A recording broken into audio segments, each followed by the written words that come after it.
Salam sejahtera, selamat beraktivitas kembali. Semoga hari ini jauh lebih baik daripada hari-hari sebelumnya. Berkat Tuhan berkelimpahan di dalam kehidupan kita. Dan kita renungkan firman Tuhan di Matius pasal yang ke-6. Ingatlah, jangan kamu melakukan kewajiban agamamu di hadapan orang supaya dilihat mereka. Karena jika demikian, kamu tidak beroleh upah dari Bapamu yang di surga. Jadi apabila engkau memberi sedekah, janganlah engkau mencanangkan hal itu seperti yang dilakukan orang munafik di rumah-rumah ibadat dan di lorong-lorong supaya mereka dipuji orang. Aku berkata kepadamu, sesungguhnya mereka sudah mendapat upahnya. Tetapi jika engkau memberi sedekah, janganlah diketahui tangan kirimu apa yang diperbuat tangan kananmu. Hendaklah sedekahmu itu diberikan dengan tersembunyi, maka Bapamu yang melihat yang tersembunyi akan membalasnya kepadamu. Dan apabila kamu berdoa, janganlah berdoa seperti orang munafik. Mereka suka mengucapkan doanya dengan berdiri dalam rumah-rumah ibadat dan pada tikungan-tikungan jalan raya supaya mereka dilihat orang. Aku berkata kepadamu, sesungguhnya mereka sudah mendapat upahnya. Tetapi jika engkau berdoa, masuklah ke dalam kamarmu, tutuplah pintu dan berdoalah kepada Bapamu yang ada di tempat tersembunyi. Maka Bapamu yang melihat yang tersembunyi akan membalas kepadamu. Lagi pula, dan doamu itu janganlah kamu bertele-tele seperti kebiasaan orang yang tidak mengenal Allah. Mereka menyangka bahwa karena banyaknya kata-kata, doanya akan dikabulkan. Jadi janganlah kamu seperti mereka, karena Bapamu mengetahui apa yang kamu perlukan sebelum kamu meminta kepadanya. Karena itu berdoalah demikian: Bapa kami yang di surga, dikuduskanlah namamu, datanglah kerajaanmu, jadilah kehendakmu di bumi seperti di surga. Berikanlah kami pada hari ini makanan kami yang secukupnya, dan ampunilah kami akan kesalahan kami seperti kami juga mengampuni orang yang bersalah kepada kami. Dan janganlah membawa kami ke dalam pencobaan, tetapi lepaskanlah kami daripada yang jahat. Karena Engkaulah yang empunya kerajaan dan yang kuasa dan kemuliaan sampai selama-lamanya. Amin. Karena jikalau kamu mengampuni kesalahan orang, Bapamu yang di surga akan mengampuni kamu juga. Tetapi jika kamu tidak mengampuni orang, Bapamu juga tidak akan mengampuni kesalahanmu. Dan apabila kamu berpuasa, janganlah muram mukamu seperti orang munafik. Mereka mengubah air mukanya supaya orang melihat bahwa mereka sedang berpuasa. Aku berkata kepadamu, sesungguhnya mereka sudah mendapat upahnya. Tetapi apabila engkau berpuasa, minyakilah kepalamu dan cucilah mukamu, supaya jangan dilihat orang-orang bahwa engkau sedang berpuasa, melainkan hanya oleh Bapamu yang ada di tempat tersembunyi. Maka Bapamu yang melihat yang tersembunyi akan membalasnya kepadamu. Jangan kamu mengumpulkan harta di bumi ngengatnya dan karat merusaknya, dan mencuri pembongkaran serta mencurinya.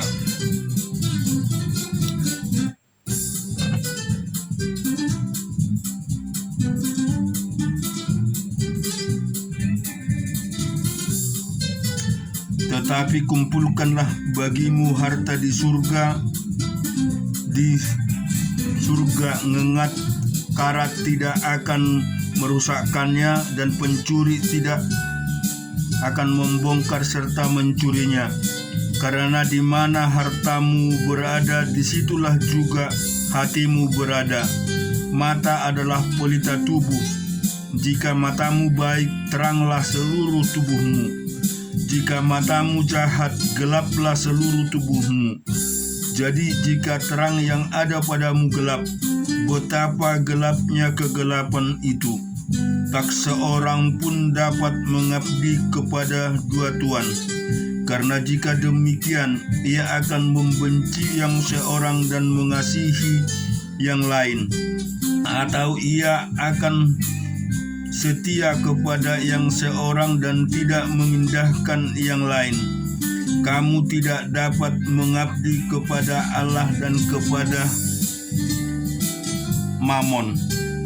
Karena itu aku berkata kepadamu, janganlah khawatir akan hidupmu, akan apa yang hendak kamu makan dan minum, dan jangan khawatir pula akan tubuhmu, akan apa yang hendak kamu pakai. Bukankah hidup ini lebih penting daripada makanan, dan tubuh ini lebih penting daripada pakaian?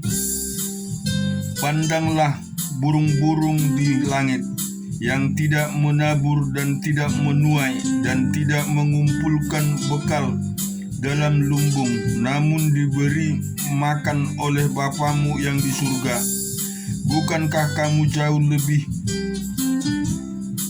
melebihi burung-burung itu? Siapakah di antara kamu yang karena kekhawatirannya dapat menambah sehasta saja pada jalan hidupnya? Dan mengapa kamu khawatir akan pakaian? Perhatikanlah bunga bakung di ladang, yang tumbuh tanpa bekerja dan tanpa memintal. Namun aku berkata kepadamu, Salomo dalam segala kemegahannya pun tidak berpakaian seindah salah satu dari bunga itu. Jadi jika demikian, Allah mendandani rumput di ladang yang hari ini ada dan besok dibuang ke dalam api. Tidakkah ia akan terlebih lagi mendandani kamu, hai orang yang kurang percaya? Sebab itu janganlah kamu khawatir dan berkata, apakah yang akan kami makan? Apakah yang akan kami minum? Apakah yang akan kami pakai? Semuanya itu dicari bangsa-bangsa yang tidak mengenal Allah. Akan tetapi Bapamu yang di surga tahu bahwa kamu memerlukan semuanya itu.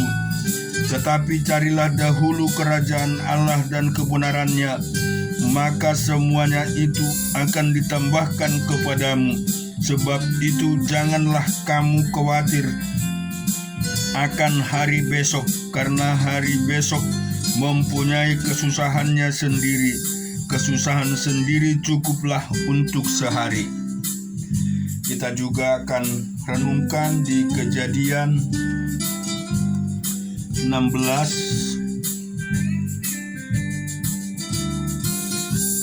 Adapun Sarai istri Abram itu tidak beranak. Ia mempunyai seorang hamba perempuan orang Mesir, Hagar namanya. Berkatalah Sarai kepada Abram, engkau tahu Tuhan tidak memberi aku melahirkan anak. Karena itu baiklah hampiri hambaku itu. Mungkin oleh dialah aku dapat memperoleh seorang anak. Dan Abram mendengarkan perkataan Sarai. Jadi Sarai istri Abram itu mengambil Hagar hambanya orang Mesir itu, yakni ketika Abram telah 10 tahun tinggal di rumah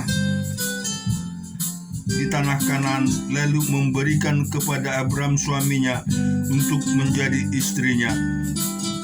Abram menghampiri Hagar, lalu mengandunglah perempuan itu. Ketika Hagar tahu bahwa ia mengandung, maka ia memandang rendah akan nyonyanya itu. Lalu berkatalah Sarai kepada Abram, "Penghinaan yang kuderita ini adalah tanggung jawabmu. Akulah yang memberikan hambaku kepadamu." Tetapi baru saja ia tahu bahwa ia mengandung, ia memandang rendah akan aku. Tuhan kiranya yang menjadi hakim antara aku dan engkau. Kata Abram kepada Sarai, "Hambamu itu di bawah kekuasaanmu. Perbuatlah kepadanya apa yang kau pandang baik." Lalu Sarai menindas Hagar sehingga ia lari meninggalkannya. Lalu malaikat Tuhan menjumpainya dekat satu mata air di padang gurun, yakni dekat mata air di jalan ke Sur. Katanya, "Hagar hamba Sarai, dari manakah datangmu dan kemanakah pergimu?" Jawabnya, "Aku lari meninggalkan Sarai nyonyaku." Lalu kata malaikat Tuhan itu kepadanya, "Kembalilah kepada nyonyamu, biarlah engkau ditindas di bawah kekuasaannya."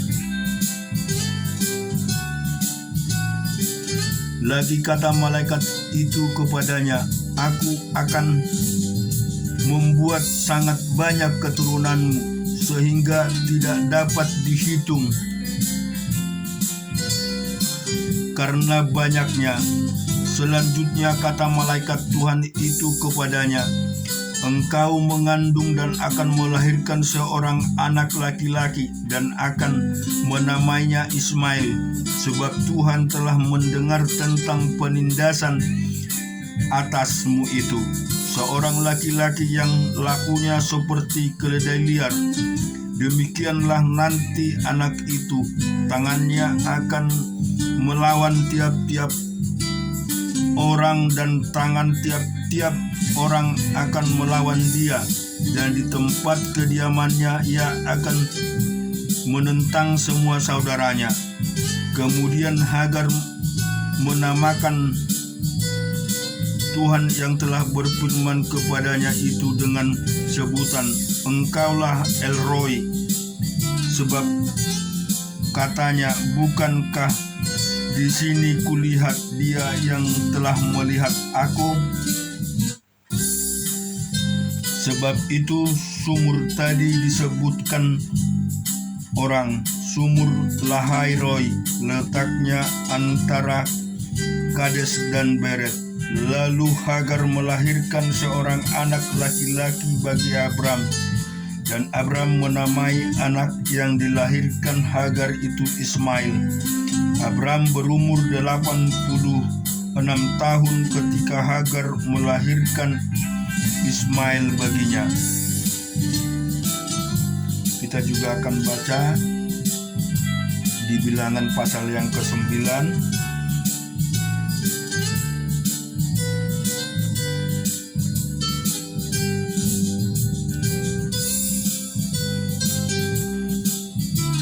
Tuhan berfirman kepada Musa di padang gurun Sinai pada bulan yang pertama tahun yang kedua sesudah mereka keluar dari tanah Mesir. Orang Israel harus merayakan Paskah pada waktunya. Pada hari yang ke-14 bulan itu, pada waktu senja, haruslah kamu merayakan pada waktu yang ditetapkan menurut segala ketetapan dan peraturannya. Haruslah kamu merayakannya. Lalu Musa menyuruh orang Israel merayakan Paskah. Maka mereka merayakan Paskah pada bulan yang pertama, pada hari yang ke-14 bulan itu, pada waktu senja di padang gurun Sinai, tempat seperti yang diperintahkan Tuhan kepada Musa. Demikianlah dilakukan orang Ismail. Tetapi ada beberapa orang yang najis oleh karena mayat sehingga tidak dapat merayakan Paskah pada hari itu. Mereka datang menghadap Musa dan Harun pada hari itu juga. Lalu berkatalah kepadanya, "Sungguh pun kami najis oleh karena mayat. Dengan dasar apakah kami dicegah mempersembahkan persembahan bagi Tuhan di tengah-tengah orang Israel. Pada waktu yang ditempatkan, lalu jawab Musa kepada mereka, "Tunggulah dahulu, aku hendak mendengar apa yang akan diperintahkan Tuhan untuk mengenai kamu."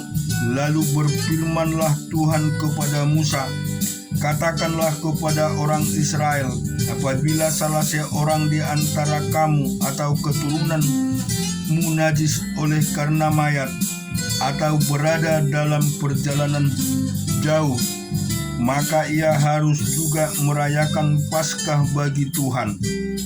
Pada bulan yang kedua, pada hari yang ke-14, pada waktu senja, haruslah orang-orang itu merayakannya, beserta roti yang tidak beragi dan sayur pahit haruslah mereka memakannya.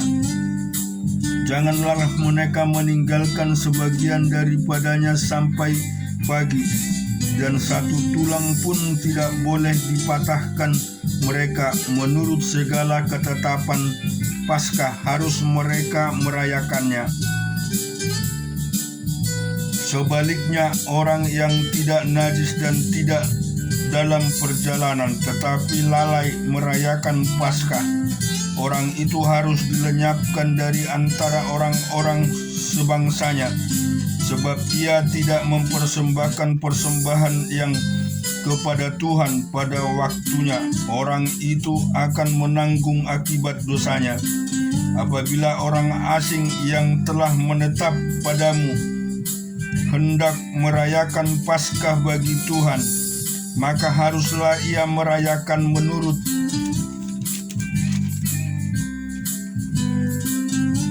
segala ketetapan dan peraturan Paskah. Satu ketetapan harus berlaku bagi kamu, baik bagi orang asing maupun bagi orang Israel asli.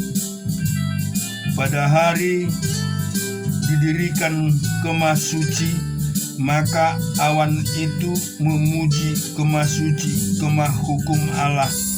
Dan pada waktu malam sampai pada pagi, awan itu ada di antara kemah suci, kelihatan seperti api. Demikian selalu terjadi, awan itu menutupi kemah, dan pada waktu malam kelihatan seperti api.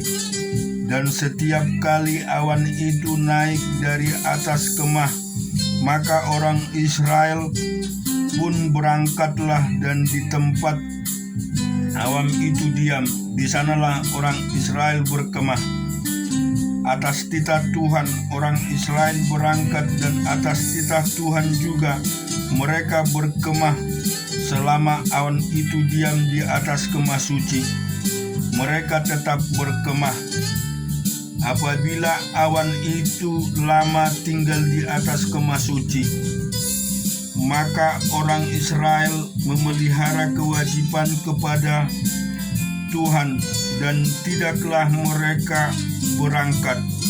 Ada kalanya awan itu hanya tinggal beberapa hari di atas kemah suci, maka atas titah Tuhan mereka berkemah, dan atas titah Tuhan juga mereka berangkat. Ada kalanya awan itu tinggal dari petang sampai pagi. Ketika awan itu naik pada waktu pagi, mereka pun berangkatlah, baik pada waktu siang, baik pada waktu malam. Apabila awan itu naik, mereka pun berangkatlah.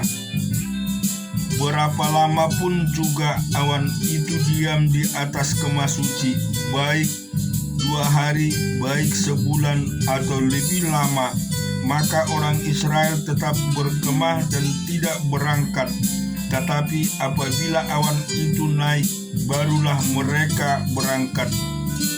Atas titah Tuhan mereka berkemah, dan atas titah Tuhan juga mereka berangkat. Mereka memelihara kewajiban kepada Tuhan menurut titah Tuhan dengan perintah Musa. Kita juga akan baca di 1 Tawarik pasal yang ke-24.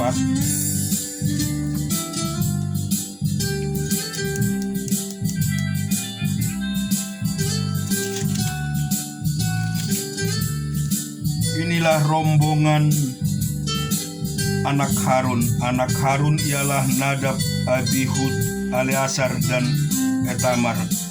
Tetapi Nadab dan Abihud mati lebih dahulu daripada ayah mereka dengan tidak mempunyai anak lelaki.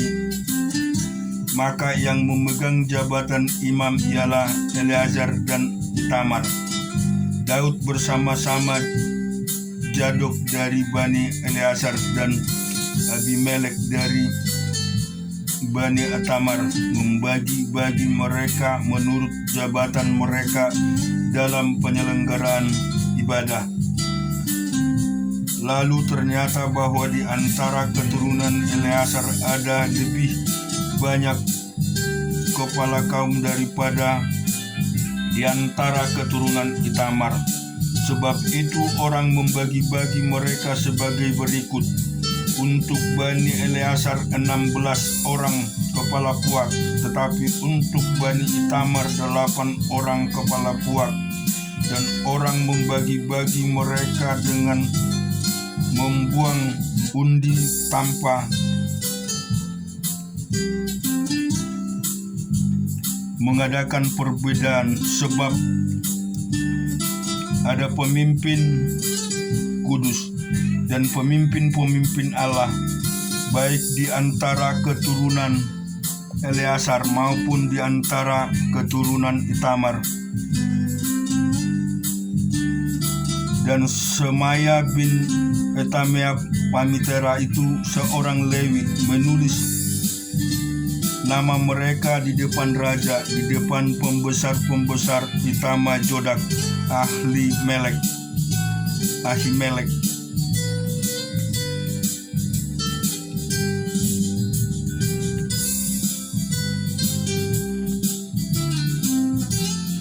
Bin Abiatar, dan di depan kepala-kepala puak para imam dan orang Lewi. Setiap kali satu puak diambil dari Eleazar, dan demikian pula suatu puak dari Itamar. Undian yang pertama jatuh pada Yoyarib, yang kedua pada Yedaya, yang ketiga pada Harim, yang keempat pada Seorim, yang kelima pada Malkia, yang keenam pada Miyamin, yang ketujuh pada Hakos, yang kedelapan pada Abia, yang kesembilan pada Yesua, yang ke-10 pada Sekaya, yang ke-11 pada Eliasib, yang ke-12 pada Yakim, yang ke-13 pada Hupa, yang ke-14 pada Yesabeat, yang ke-15 pada Bilga, yang ke-16 pada Immer, yang ke-17 pada Herib, yang ke-18 pada Hapije, yang ke-19 pada Petaya, yang ke-20 pada Yeskel, yang ke-21 pada Yakim, yang ke-22 pada Gumai, yang ke-23 pada Delaya, yang ke-24 pada Masaya. Itulah jabatan mereka dalam menyelenggarakan ibadat setelah mereka masuk rumah Tuhan sesuai dengan peraturan yang diberikan kepada Harun, bapa leluhur mereka, seperti yang diperintahkan kepadanya oleh Tuhan Allah Israel.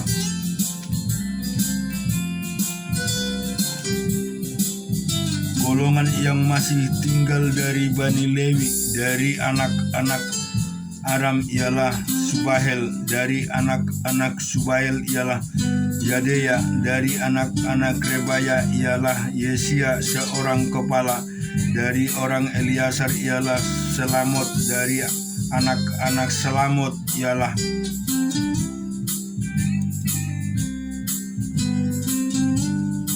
Yahat. Anak-anak Rebon ialah Yeria seorang kepala, Amaria anak yang kedua, Yahazela anak yang ketiga, dan Yaka macam anak yang keempat.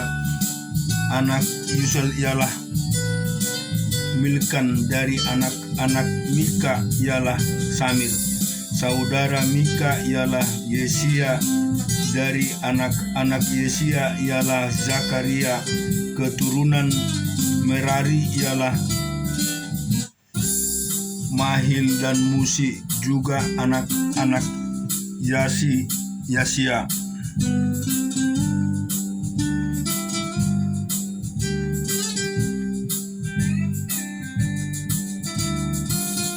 Anaknya. Keturunan Merari dari pihak Yasia, anaknya ialah Syaham, Jakur, dan Hibri. Dari Malhi ialah Eleazar. Dia ini tidak mempunyai anak. Dari Kis, anak Kis yakni Yeramil. Anak-anak Musi ialah Mahli, Edar, dan Erimot. Itulah Bani Lewi menurut puak mereka. Mereka ini pun sama seperti saudara-saudara sesuku mereka. Anak-anak mereka membuang undi di depan Raja Daud, di depan Zadok, Ahimelek, dan para kepala puak, para imam dan orang Lewi. Dalam hal ini seorang kepala puak sama dengan saudaranya yang terkecil. Tuhan memberkati kita semua.